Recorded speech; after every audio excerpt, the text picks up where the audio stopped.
Let me tell you a story. A boy named Milky Way and his love Andromeda, they have the record for the longest distance relationship ever. It's gonna take them 3.75 billion years to meet and, do the nasty and create a new elliptical headed baby, a super galaxy thingamabob, I don't know. Space, the final frontier. Space has intrigued our monkey brains since the first guy, Hans, looked through the first telescope, which he called, and you can look this up, the looker, or a looker. As he looked through his seeing device, he saw some stuff. And fast forward a couple thousand years, we now have a big ass looker constantly falling in space. The Hubble telescope, a real big boy looker. Mankind is kind of amazing. To think, people still think we live on a flat spinning disc thing. Like, bro, just no. Please, you're making us look stupid in front of the alien overlords. What is space though? From Earth's perspective, it's up, and from space's perspective, direction is a man-made construct and is somewhat more of a spectrum. In space, the atmosphere, or the lack thereof, would turn a human body into a vacuum-sealed balloon. Sounds like an oxymoron, right? But it's kind of what happens, bro. All the air from your body escapes into the vacuum of space as the water in your body starts to boil, expanding under your skin.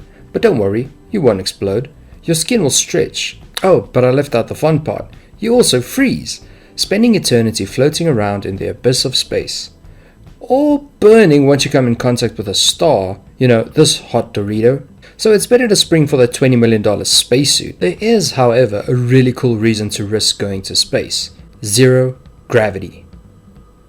Being one of them. Well, kind of. There's still gravity in space. It's what keeps this floaty boy from just floating away. Thanks, gravity. If you put two tennis balls into space, 1 meter apart, that's 1.09 yards for the Americans out there, they will naturally gravitate towards one another because of their gravity. And that's gravity in a nutshell. If you look up at space, we see blue, but space is black. How can this be? Well, that's thanks to a bunch of this stuff, called atmosphere. They scatter different color light rays, making blue the most predominantly found one.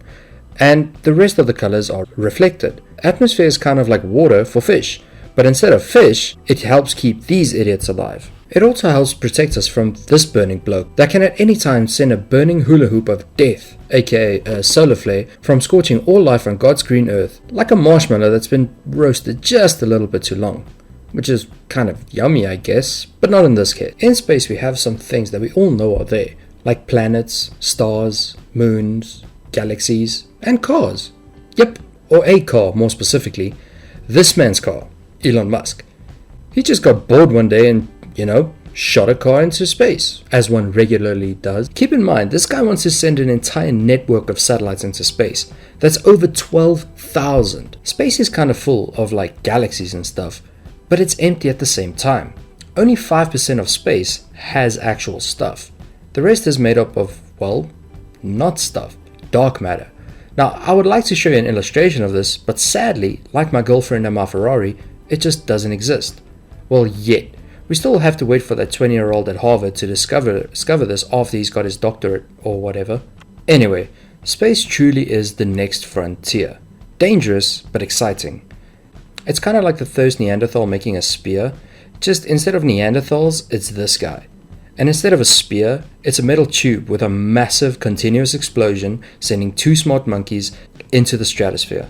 In conclusion, space is cold yet warm, kind of like a microwaved meal. It's empty yet full. And above all else, there is no above. Only Zool. But hey, that's space.